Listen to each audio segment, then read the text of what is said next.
All right, my name is Felicia Pearson, aka Snoop. I play on the HBO show The Wire. I play Marlo Stanford, um, right hand hit girl, along with Chris Partlow. Um, the character Snoop I play on The Wire is a cold-blooded assassin. I got a book out right now called Grace After Midnight. You know, Grace After Midnight is a memoir of my life, like the trials and tribulations that I overcame. Because I'm here now, talking to Fade to Black. I met Michael K. Williams at a nightclub in Baltimore, downtown Baltimore, Club One. He was looking at me, and I was looking at him, because I seen him staring at me. And I'm like, I told my cousin, like, man, this boy over here keep looking at me. He say, who? I say, this guy right here. So I turned my back towards Mike. And he was like, who, Omar? That's Omar. He plays on the wire. So I'm like, who? He was like, Omar. He plays the homosexual guy on the gangster on the wire. So I say, oh, fine. So finally, Michael K. Williams came over and introduced himself. He said, I got a question for you. I say, what's up? He say, is you a girl or boy? I say, I'm a girl. He said, nah, get out of it. I said, yeah, I'm a girl. He say, well, we have a role for a guy, but you fit this role perfect. He say, I just want you to come and talk to the writers and the producers. So the next day I come on set, and talk to the writers, audition 2 weeks later, and here I am. It changed my life a lot because I came from, how can I put this? The gutter, the neighborhood on the block, on the streets, and to this positive person, And my whole life just did a 360. I'm a star. And it feels real good because people come up to me, shake my hand, say, oh, you done a nice job on the wire. And it feels real good. It feels real good. It makes me smile. It makes me warm inside. They even know people even like is very interested in my character, and then try to get to know me as a person. The future, I don't know what the future holds, I just hope everything is in God plans, that's right and still positive. The things that I'm doing now, trying to change a couple people, few people. I'm not here to change the world. Only God could change the world, and only God can judge you too. So don't listen to what nobody say, man. I mean, it's hard. It's hard growing up, period. Everybody go through their trials and tribulations. The message that I have for the youth, just have your own mind. Just move forward. I know it seems like everything is down and out right now, like it's no future for you. I felt the same way. And like God always have an answer for everyone, especially his children. He never let his children down at all. So just pray and just have your own mind. Don't let nobody like easy mislead you. And if somebody tell you like, yeah, go over there and beat this person up, don't do it. Think about it. Think about it first. And I bet you'll change your mind. Just stay in school, because school is a powerful thing. Nowadays, you can't even scrub a toilet without a education, a GED, whatever, a diploma, period. And it's like I learned the hard way. Just don't learn the hard way. Yes, ma'am. Yes, ma'am. Yes, ma'am. I don't do it too often anymore, but yes, ma'am. That's something I never leave. Like just learn how to fix a bike. I can take it apart, put it right back together. You didn't tell me anything. Deborah Smalls was going to call you. That's it. It's easy. And I'm sure he's told you about the unique makeup of our cohort here. But this criminal justice center here, the one that's sponsoring this event tonight, is the only one of its kind in the entire world. It's the only criminal justice center whose entire faculty is comprised of formerly incarcerated professionals. Yeah, exactly. We represent every discipline from law to medicine. Every person that's here, yes, they have graduate degrees, but are very grassroots. And what we've done is combine those two realities together, which is why every time we put our classes out there, our classes are already sold out. Yeah. From the day that registration goes out. And that's what I told him today when we had our interview. I said, man, the most talented people, educated people come from that's jail. Right. That's the criminal system, you know. Right. And it's sad that, that when you come home, you get all this knowledge, all this education, everything. When you in the prison system, you come home and they deny it. They deny it. They won't let you use it because it's like the scarlet letter. Because of the number, your social security number, that say, oh no, he's a sex offender. Oh no, he's a petty thief. Right. Oh no, he's a murderer. He's a robber. Exactly. Instead of no, he's somebody who paid his debt, or she's someone who paid her debt. So we rely on a system of justice. Okay, I did a crime. Okay, I understand. I went to trial. You gave me time. I did my time. Now, once I've done my time, my debt's paid in full. I don't owe you anything else. I don't owe you but what this country has done is set up a system of perpetual punishment. So that means that you got to serve your time for the rest of your life. So they shut you out, push you out, and lock you out of society. So that all the things they require you to do, it's impossible for you to do because there's so many hurdles, so many barriers, so many different prohibitions that prevent you from being a law-abiding citizen. So it's a contradiction. It's a contradiction. And then, go ahead, sister. And then, like, I want to vote, you know, and they saying I can't. Are you still on parole now? I've been off of parole since 2005. Well, then you can vote. There's legislation that just came out in 2006. Is it 2005?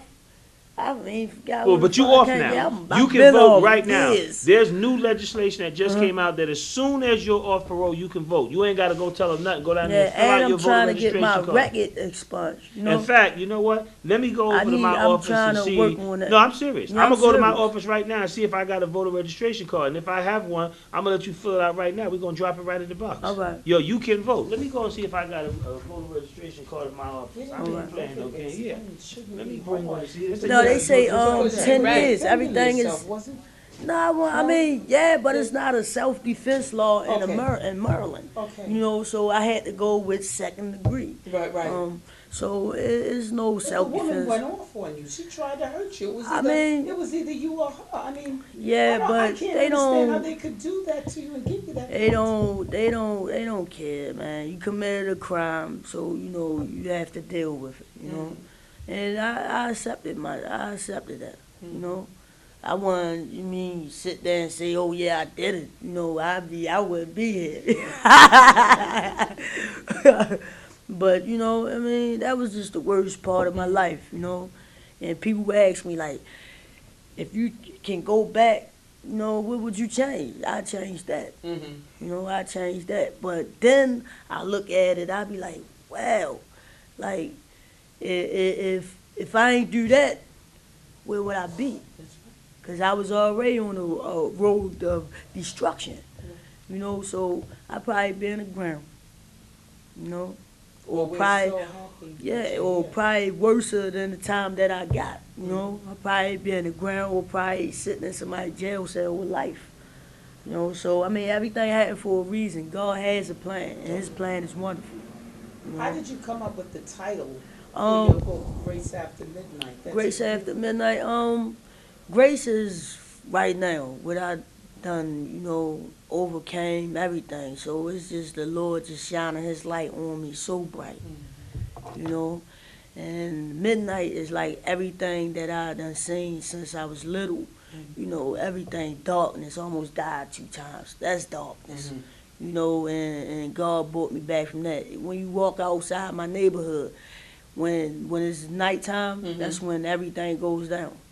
That's when everything's. That's in anybody's neighborhood. Oh, yes. Yeah, nighttime, you come outside. I mean, ain't nobody gonna be walking around with masks on, you know, in the daytime, unless it's cold outside. Right. But nobody gonna be walking around with a mask on or trying to really do something to you in the daytime. Some people will, don't get me wrong. Some people will, but the most crime is at night. So that's how I came, the title Grace After Midnight, because I overcame all that, you know. How long did it take you to write this book? I decided to write it like 2 years ago, and a year. Yeah. While you were writing the book, I know this is, did you find that it made you cry and relive some of the wounds that had already closed because time had passed? I mean, some parts of the book I was crying, to be honest with you. I mean, nah, because it's just things that, you know what I mean, I learned to live with, you know, and something, I mean, it helped me more. Like, this book helped me to forgive, you know, so I can move on, close that door, close that chapter, you know, and it's a new beginning. You know, it's a new beginning. If you're offered a movie deal, would you play yourself in the movie? Yes, ma'am. That's mine. Why not? Can't nobody play me but me. I hear you. Yes. I hear you. I'm just honored Thank to you. be here And with I'm you honored tonight. to be here too. I mean, I told my students I'm a teacher of 23 years and a guidance counselor of 6. Just to know that you are a champion to overcome anything that came your way. Thank you. You know, and you are truly blessed. Thank You're as pretty as you are on the cover of this book. Thank you. This is Judi Raines here at Fade to Black with the talented champion Felicia Snoop Pearson, who wrote Grace After Midnight. As you can tell, I am a Wire fan, and I enjoyed that program so much. But the most important thing is to know that when obstacles come your way, when things get so difficult that you don't think you can lift your head up, and I've had many of those days myself, know that there's someone there that's going to see you through. And Felicia has just been such a champion and such a strong, down-to-earth person that she has shown students that no matter how rough the road gets, that they can make it, that they can survive, that they can move forward towards other things. She uses that term free and easy and as if her life was paved on gold, but she has walked the walk and she talks the talk. If you haven't read the book Grace After Midnight, I strongly recommend it. I myself read it 3 times. This is Judi Raines at Fade to Black. Check it out, Grace After Midnight. Felicia Pearson. This is Judi Raines, Fade to Black, live at Medgar College. We're about to have a little brief discussion with Linda Duggins of Grand Central Publishing. I'd love to know why and how they came about to publish Grace After Midnight, Felicia Snoop Pearson's book. We're going to get back to you in a moment.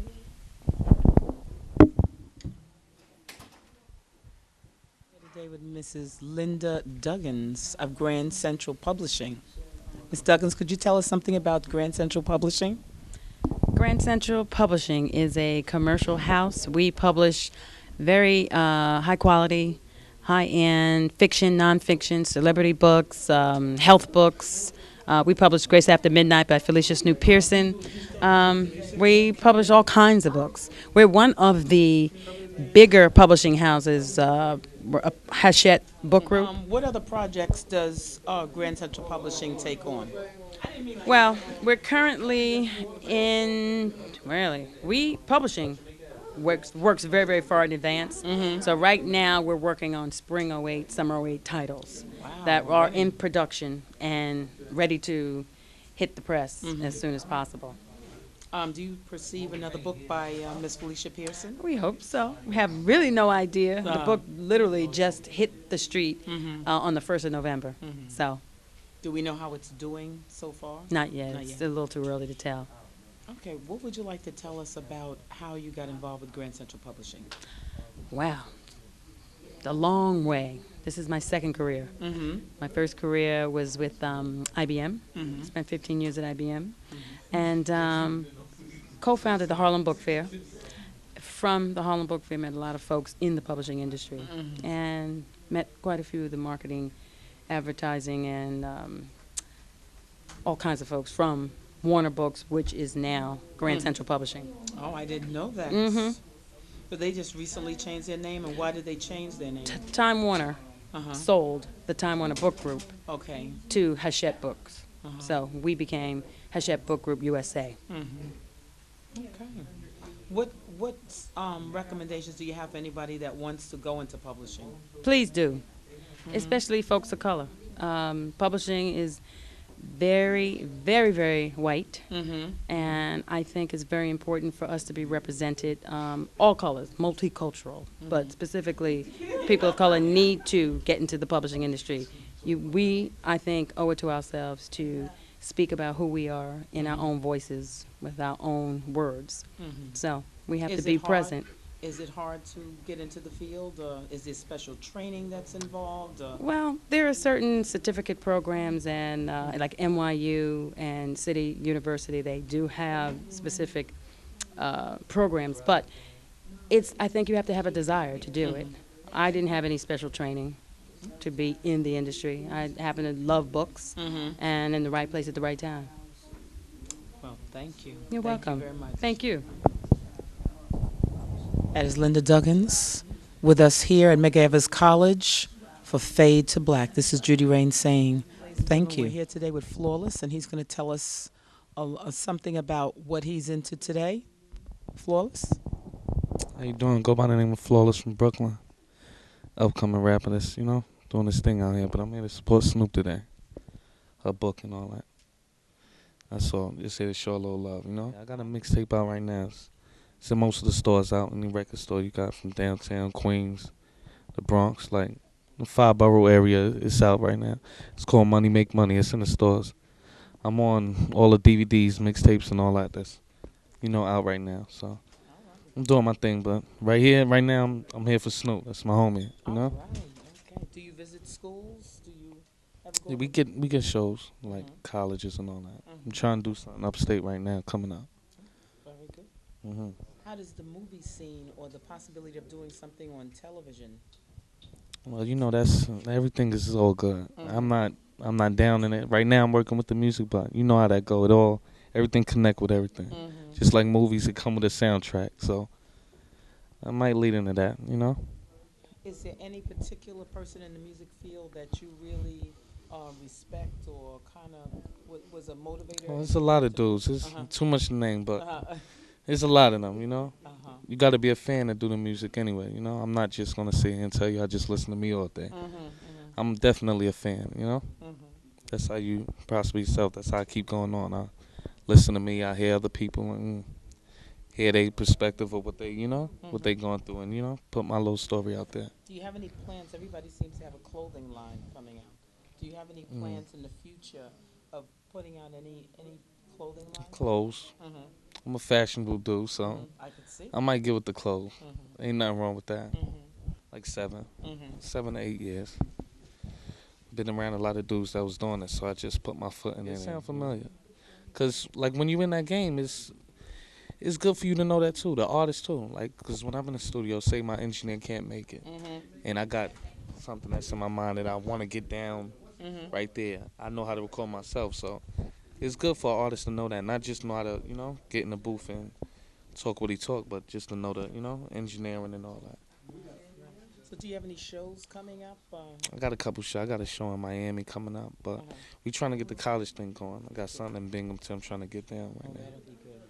But once I get everything good, it's on MySpace. I got a MySpace, www.myspace.com/flawlessmixtape-murderer.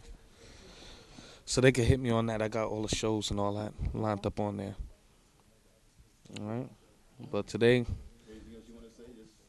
I'm just showing Snoop love. Shout out Brooklyn. You already know. Scrap, I see you. Snoop, y'all get this book. This book's serious, man. Real serious. All right, y'all. Thanks a lot. Today we have two very special gentlemen that are helping us keep our streets tight and together. They are named the Furtado Brothers. The Furtado Brothers. Good evening. Grace and peace. This is my brother Todd Furtado. I'm Lance Furtado. We're known in the streets and to the world as the Furtado Brothers or the King of Kings. We have one of the most informative anti-drug educational documentaries on the market today, titled King of Kings. And it's a 4-part documentary. It takes a look at the history of Queens and how Queens became one of the forerunners in the underworld, also in music, and also in retail. And it also takes a look at an ever-growing prison system compared to an ever-failing school system. We talk about harsh and unjust laws like the Rockefeller drug laws and the federal sentencing guidelines. And we also speak about certain films, certain movies that had a profound impact on our neighborhoods across America. Movies like Scarface, New Jack City, and how, you know, as young black males, everybody ran out in the streets and tried to emulate these movies, and all these movies did was help fill up the jail systems. So, most importantly, what we do is we educate, motivate, uplift, and inspire our youth to be all that they can be. Help them recognize the stumbling blocks and the pitfalls that are out there, the ones that we didn't recognize. We speak from experience because we've been there and we've done that. Our street credibility precedes us. We've both done time, federal time. I've done 10 years, my brother done 8 years. And we're just out on a mission now to make sure that our youth, our young adults don't fall into that trap that we fell into. That's right, and like my brother made mention, certain movies plagued our neighborhoods. So to everyone that's watching, we go out, we support Denzel with American Gangster, but don't apply that to your life, because as you see at the end of that road, it was a lose-lose situation. There's no glorifying wrecking our lives, and it has come a part of us because it's the norm for our race to wreck each other. But it's time that we reverse that curse, turn things around, because we meant more for that. And I'm quite sure that we all know that education is the most important component to enhance one's life. So all you young cats that's listening, go to school, get your education. Your parents are your role models. Pay attention, because they're gonna direct you in the right way to go. Once again, this is the Furtado Brothers. We're on the move. We're coming to a school near you. So when you hear about us, come out and support, because we bring it to you raw and real. It's not about us, it's about you, and it's always one love. Also, you know, message to the parents, you know, because we're parents, and we grew up on that philosophy of it takes a community or a village or a neighborhood to raise a child, and some kind of way we've gotten away from that. Our position is we are that community. So let's get back to that philosophy. Let's lose the stigma of hoods. Because when you grow up in a hood is to cover, to hide something. We have nothing to hide. So we're going back to neighborhoods and communities. All right? This is real talk from real people, the Furtado Brothers. Always one love. Beautiful. Well, I've got nothing to add to that. Ladies and gentlemen, you've heard it live and real. The Furtado Brothers.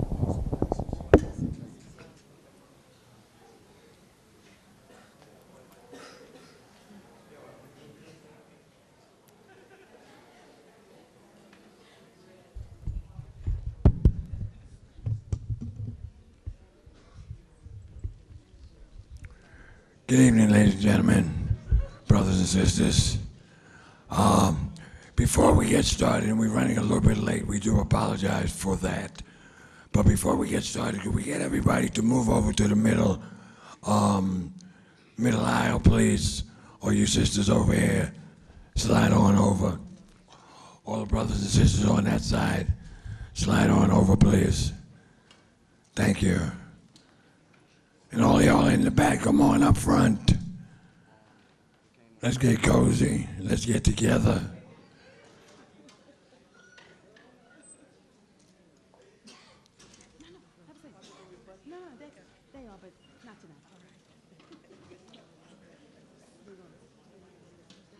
All right, that's a lot better. Looks a lot better. Feels a lot better. A lot more energy. A lot warmer.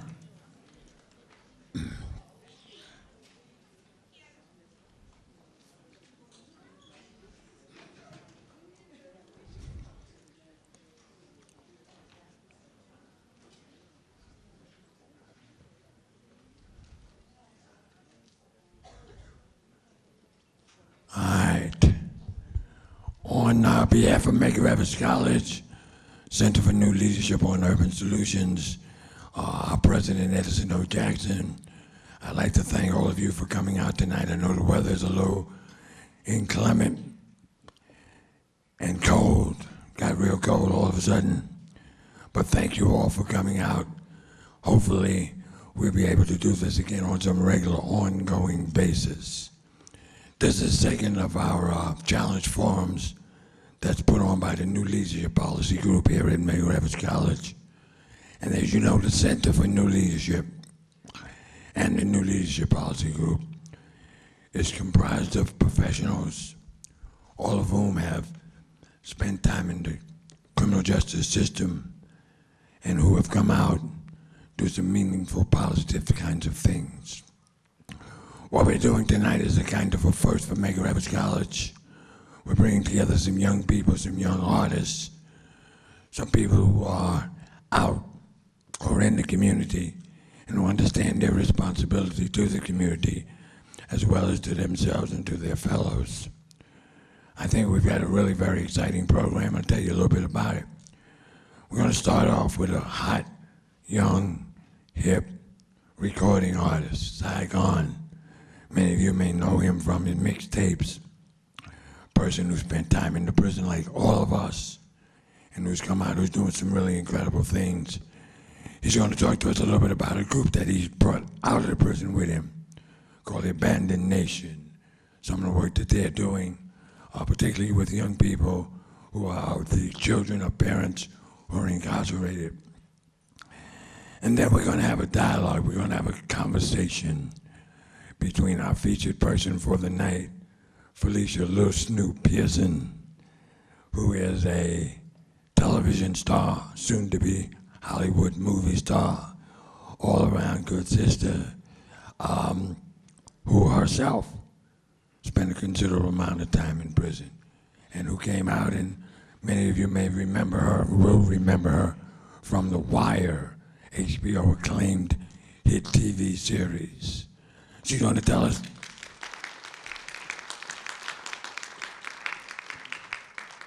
she just published a book, her memoir, Grace After Midnight. We're going to talk a little bit about that. And she's going to be in conversation with one of my favorite people, Gino Harden. Gino is the field supervisor for Prison Moratorium Project. She's also on the board of directors of the Center for New Leadership. She's one of the most outstanding young people that you ever want to meet. We've been hearing a lot over the last couple of years about youth who are involved with gangs.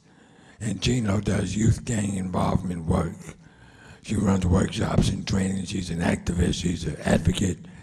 She helped formulate what is now the Prison Moratorium Project, probably one of the strongest youth activist organizations in the country.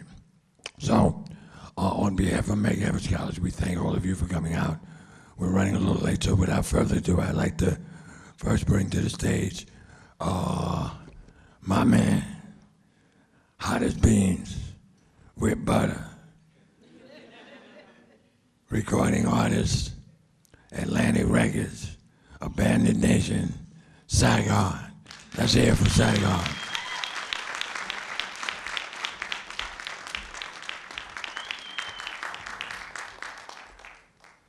How y'all feeling? Everybody feel good? My name is Saigon. The brother Eddie Ellis, he gave me a proper introduction. I couldn't do it no better myself. I'm an Atlantic Records recording artist. I've been signed to Atlantic Records for about 2 years. I'm on a show called Entourage on HBO, and I've been just working, trying to change my life around because it always wasn't so pretty in my life. And my story's not different than a lot of stories of black kids in the inner city growing up. You know, I come from a single parent household. My mother had 5 children, and you know, she struggled a lot. So the streets became like my parents.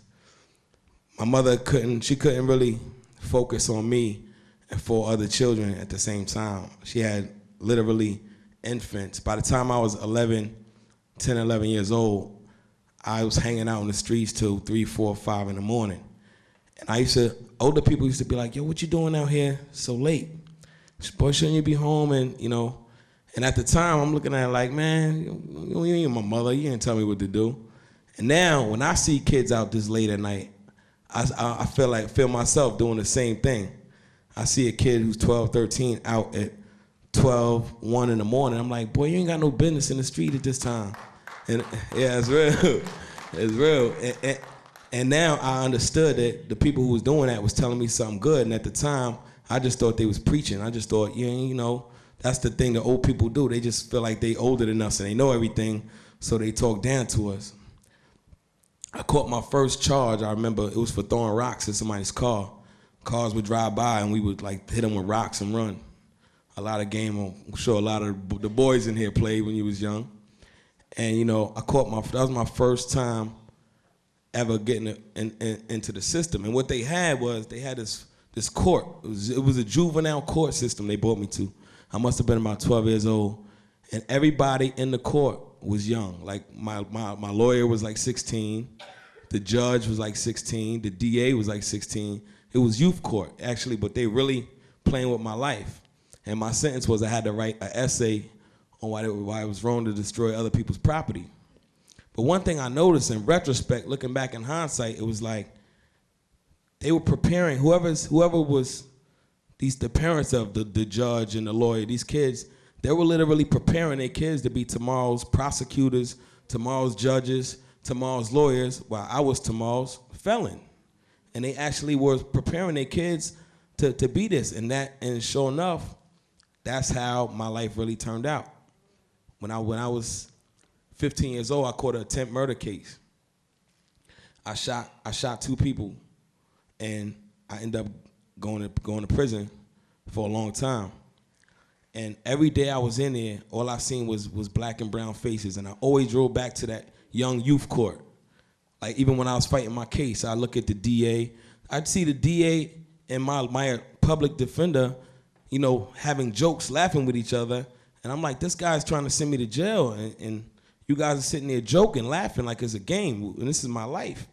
But he's telling you, oh, don't worry about it, it's gonna be, yada yada yada. It's okay. Just cop out to this. You'll still be home in time. Not telling me that not only am I gonna not have an education, but I'm also gonna be a felon, a convicted felon, and I'm really pretty much destroying my chances of having a fair shot at life. Like even if I wanted to vote, even if I felt like Barack Obama could win, I can't even go vote for him because of a mistake I made as a kid. You see what I'm saying? So looking back on all the mistakes I made, and the thing that made me want to change my life was knowing that there's so many kids that's gonna go through the same thing I went through. And it's like, now that I'm an adult and I'm older, I feel I have a responsibility to these children to show them that there's a better way, that the importance of education. If you don't have an education in America, you're not gonna get a fair chance at life. And we don't emphasize that in our kids. The rappers, you don't hear rappers preaching about education. All you hear them talk about is their jewelry, how many girls they slept with, how much champagne they had at the club. They don't tell you the importance of education, and that if you don't have an education, you're not gonna get a fair shot at life. You're not gonna be able to pay your bills. Nobody's telling these kids that. They talk about sex and all that, but nobody's talking about safe sex. Nobody's talking about wearing condoms. And we know black women lead all the new cases of HIV and AIDS every day. And these is our mothers and our sisters and our grandmothers. I feel like us as artists, I'm on a major record company, and my album is taking a long time to come out because of the content of my album. They don't want my album to come out because of the things that I'm saying. I'm not talking about the people I shot. I'm downplaying that. If you listen to the most popular rappers, if they had my story to tell, they would love it. They would love to say, yeah, I bust my gun go off. And that's exactly, I tell the opposite of that. I say when I was up in that cell, I wasn't in there feeling like a gangster. I was in there crying under the blanket. You know what I'm saying? Because somebody told me they was coming to see me and they never made it up.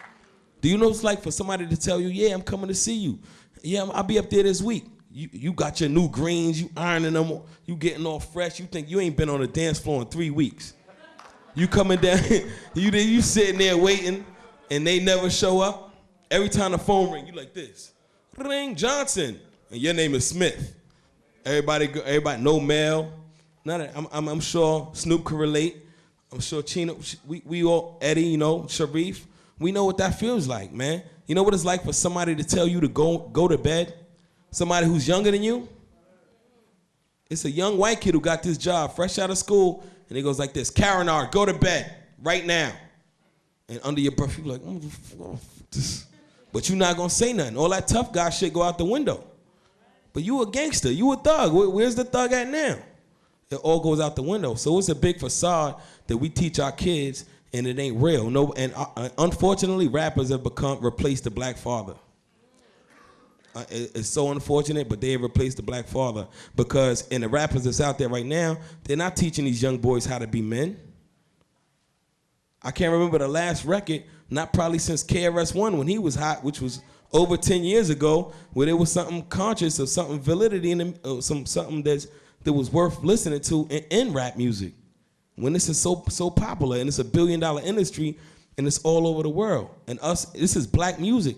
We forget Melly Mel made the message, broken glass everywhere. He was talking about the harsh conditions we were living in. And that's what hip hop was. Hip hop was a cry for help. You understand? It wasn't braggadocio about, hey, I got more than you. Why would you turn on a rap video right now, you got dudes throwing money in the air, you know, making it rain, all this stuff. Meanwhile, in the inner city, we don't know where our next meal is coming from sometimes. You telling me you got money to throw away? And when you put this image out there, that's pretty much like making it out, getting something, and just bragging about it. You know what I mean? Gloating, like, look what I got. And y'all still messed up in the ghetto. You know, that's what it is. In all reality, that's what we're doing. So it's like, where does it end? Me as an artist, they sign me to a contract and they say, okay, we want you to put out music, but we want you to do it like this. And I tell them I'm not doing that. Because at the end of the day, I got to live with myself. I'm not all into my personal gain. I'm not a selfish person. It's like, I know what kind of records work. I can make a song about, yeah, I boned 5 chicks, and then people will go dance to it and celebrate to it and love it. But then at the end of the day, I got to look in the mirror. And conscious-wise, I got to know that I'm destroying so many lives for my personal pocket money, and these kids is growing up thinking this is a real way of life. I met this brother right here. He got a book up. He just wrote a book as well, this brother Sharif. And when I met this brother, my life changed. Because I was one of them kids in the yard with a razor in my mouth, looking for trouble, looking to get into something, who I'm going to jump, who I'm going to... And he pulled me to the side. He said, hey, young blood. Like, he was a Brooklyn legend. His name, his reputation precedes him. So it was like, when a dude you know get busy, talk to you, you listen, because you know, this ain't no, he ain't no square dude. He's a real dude. He get busy. He got a reputation for getting busy. He pull you to the side and like, man, you doing it wrong, man. I'm going to save some kids, and you're going to be the first one. You're going to help me save some babies. And he pulled me to the side. He started to lecture me. I would come to the yard every day. He'd be like, yo, let me hear you rap. And then every rap, my Glock go pop. He's like, see, your Glock go pop.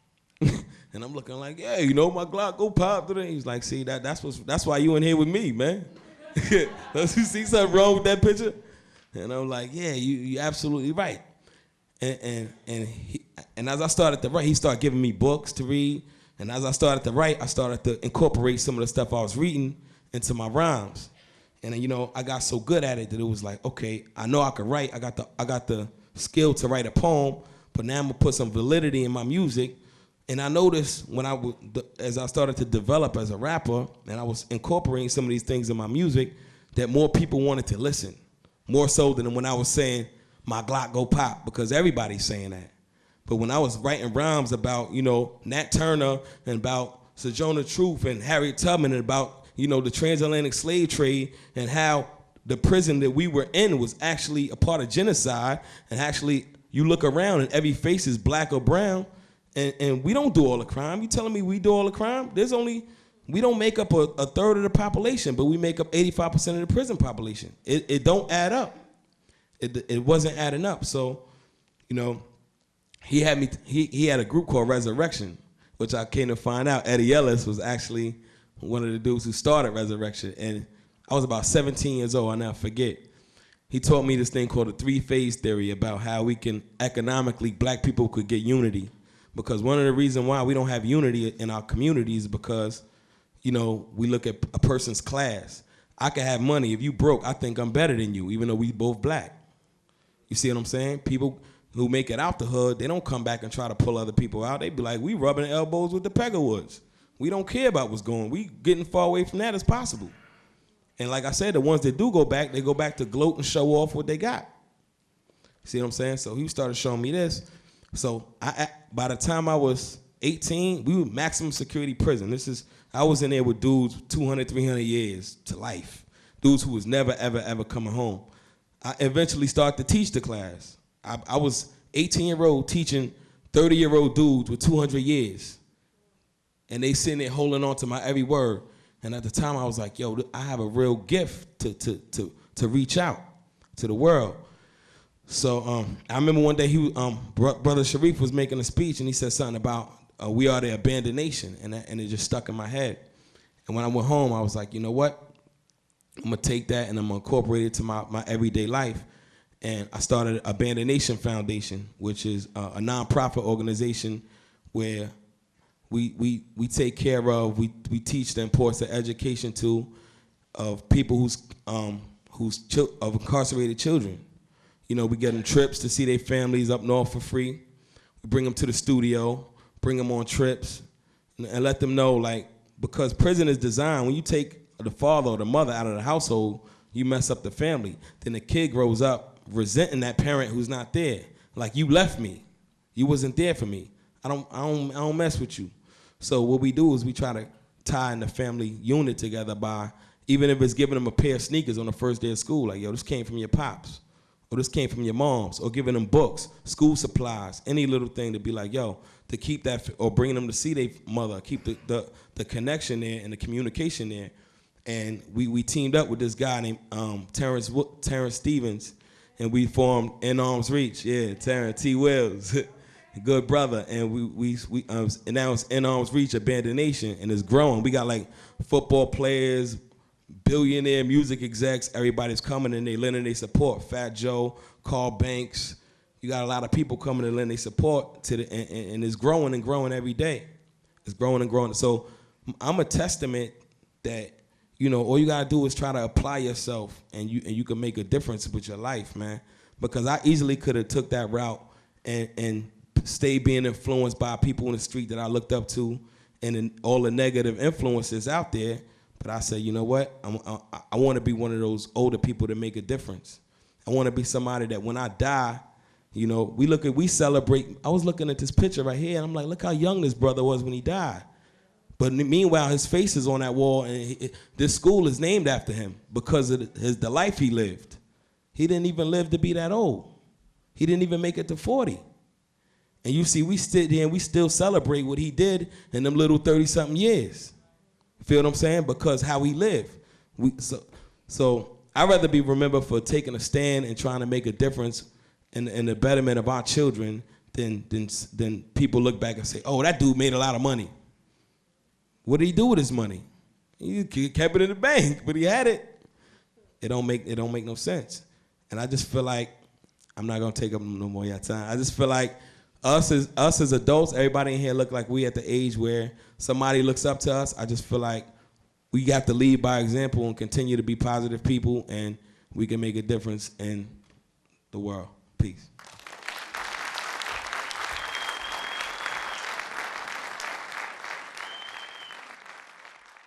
Hello, my name is Dwayne Adams Sr., and I'm here talking to you about my new book, The Race After the Storm. It's like a biography about my story, but it's a lot more than just the book itself. It's covering everything as far as life itself, the things I conquered to get to this point. The sport of rowing is a sport that there's not a lot of African Americans in. It's a very limited sport. But how I got into it was I was sitting on the steps, Philadelphia, in 1998, and there was a drug shootout about a quarter block away. I took a straight bullet in my left eye that went straight through my head, and now it's lodged in the right side of my face. I have a prosthetic eye on the left side. I'm legally blind on the right side with no sense of smell. But through this tragedy, I didn't just die or give up or went to drugs. I turned this around and turned my life around with other people also. Not only have I became the #1 African American disabled rower in the U.S. from 2002 to 2005, but I also started a nonprofit organization to get our inner city kids involved in this sport also. It's something, a different direction I want to take them in other than basketball and football. There's so many things they can learn from the sport besides keeping the shape and the nutrition, but they'll also learn self-respect, self-motivation, teamwork, things like that will always carry them a long way in life. Also, there's a lot of scholarship available in this particular sport if they should participate into it. Since I lost my sight, I've done other things other than rowing. I'm a world champion rower, as I said, but I'm also a certified massage therapist. I'm a certified personal trainer. I'm investing in real estate in Philadelphia, Camden, New Jersey, and in Ghana over in Africa, and a nonprofit organization that I also talked about. So right here is telling you that with the blessing of the Lord that has me back here again and giving me life, I'm able to share my experience with other people, and a lot of these things I'm telling you is in this book, The Race After the Storm. If you listen to a lot of people today that talk about crime and violence, they say put down the guns, we have anti-violent crimes, help, and things of that type nature. But it's a lot more than just that to me, is you have to give them something alternative to do. The sport of rowing is giving them something alternative that'll keep them busy, keep them focused, and keep their mind somewhere else. From this sport, I can take them to other ventures in life, things that our African American kids and other interracial kids have never had a chance to do. I'm trying to do that with my nonprofit organization called Breaking Barriers. And by doing this and getting the help of others, which I do need, that will help get me to the level where I need to get to. Also, any help that I would need was I always try to see if I could get any sports athletes. Anytime you have a sport athlete involved in anything, that also helps to motivate kids into doing others. So basically, if I needed to cry out for help from an athlete, not just someone with millions of dollars who want to involve themselves with me, but a sports athlete or someone who sees what I see, my dream.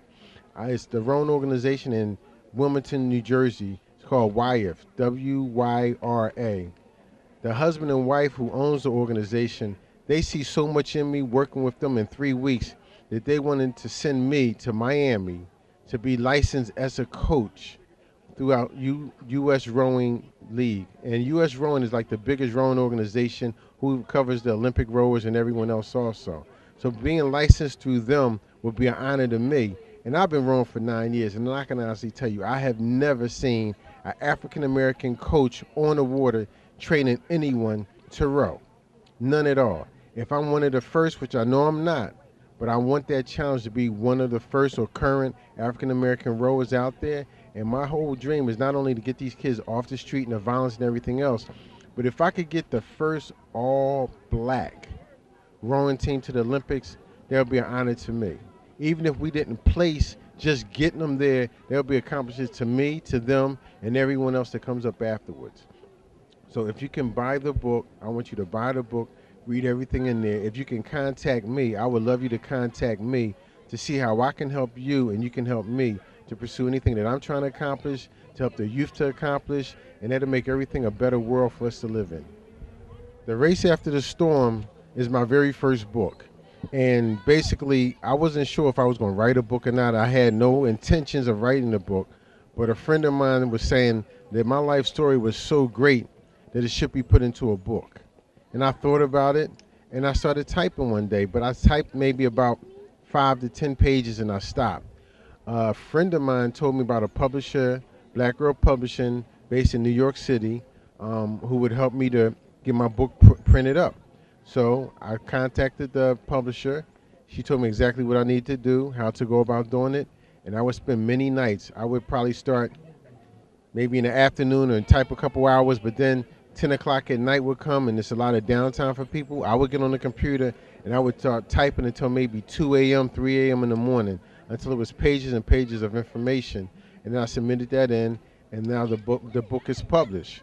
So by doing this, I have the book published now, and I'm just happy that the book is out because not only is it something good for me to pass on to any family members, but it's a good story itself to pass on to the youth to see that things can be conquered, things can be, your motivation can take you further. So So by writing this book, I'm hoping I can go to the next step and get the movie rights to it. And that's what I'm aiming to do now, because I think it would be really good on the big screen, besides the action that would come from the sport of rowing, besides the motivation that you would get from my story, besides the drama of me getting shot and the gore of the blood coming from my face or I was shot in the head. I mean, that would make a beautiful story on the screen, and it would cover a lot of different aspects of a lot of things in life.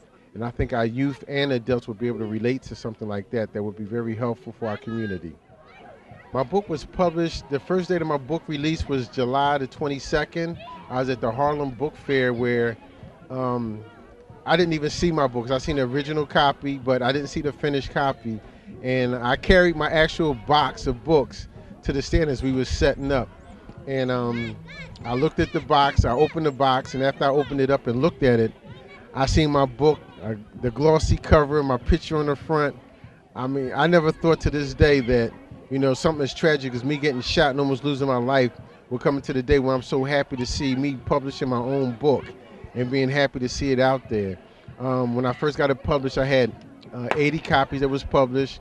And like I said, it was at the Harlem Book Fair, so there was a lot of different authors out there, some well-noted, some new just like myself, but it was just a blessing to be in the spirit of everybody else and just trying to promote my book and see the positive and the true story of everything behind it. Some people have, you know, books that are not so true and books who are just dreams. And there's nothing wrong against that, but having something that's the truth and a true life story and the motivation, the spirit behind it, it was a blessing. I mean, I'm so happy to see the book. It's like the only thing better than this could be if the movie came out. But right now, I'm very happy with the book. I'm happy with the number of copies of the books that came out.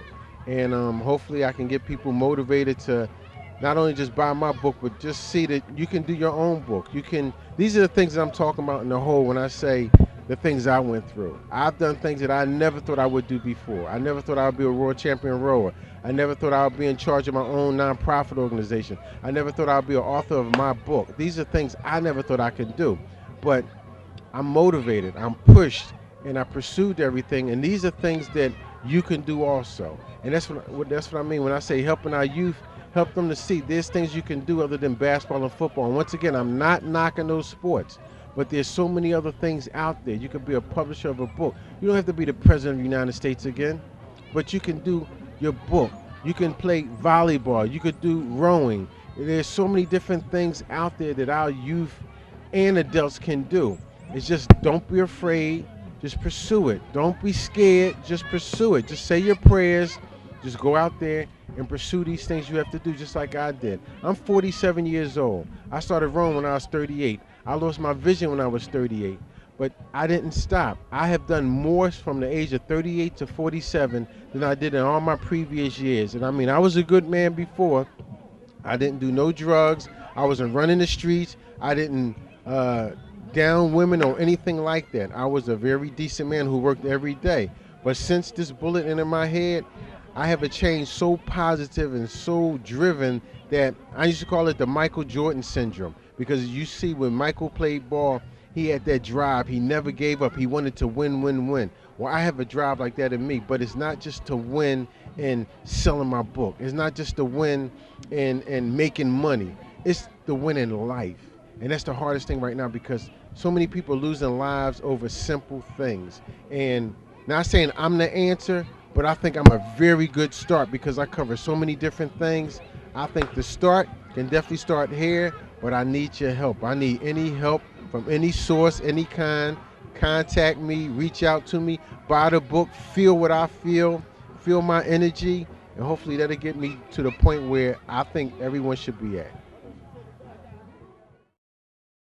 Sometimes we all gotta swim. You ain't no saint, we all a sinner. But you put your good foot down, you make your soul a winner. I respect that, man, you're so fat, and you're all that, just supreme. And I'm humble, and you know you're revealing. I can feel everything that you bring. Let's take a long walk around the park after dark. Find a spot for us to spark conversation, verbalization, stimulation, share our situation, temptation, education, relaxation.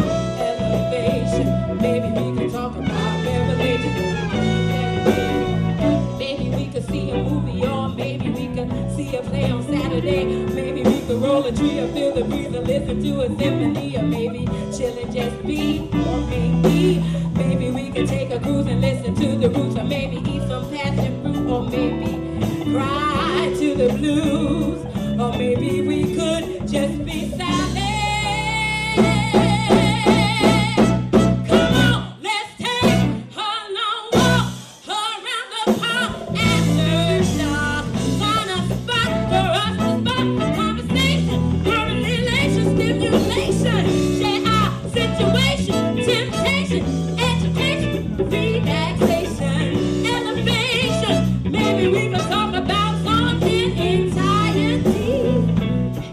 See a movie, or maybe we can see a play on Saturday.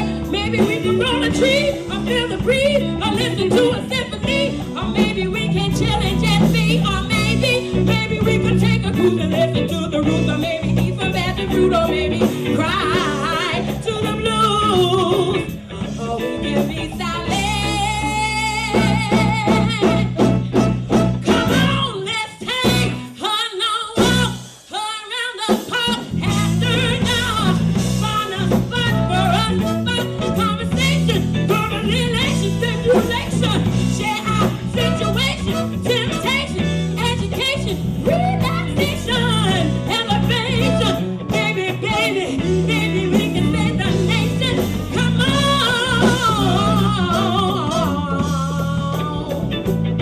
come on,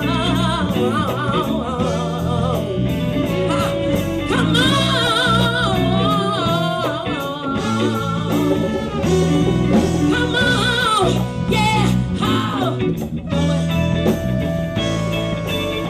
we'll wanna take a long walk around the park after dark. We can do this every night if you want to, yeah. I wanna say that you're so humble, you're making me know you. Maybe we can take a cruise and listen to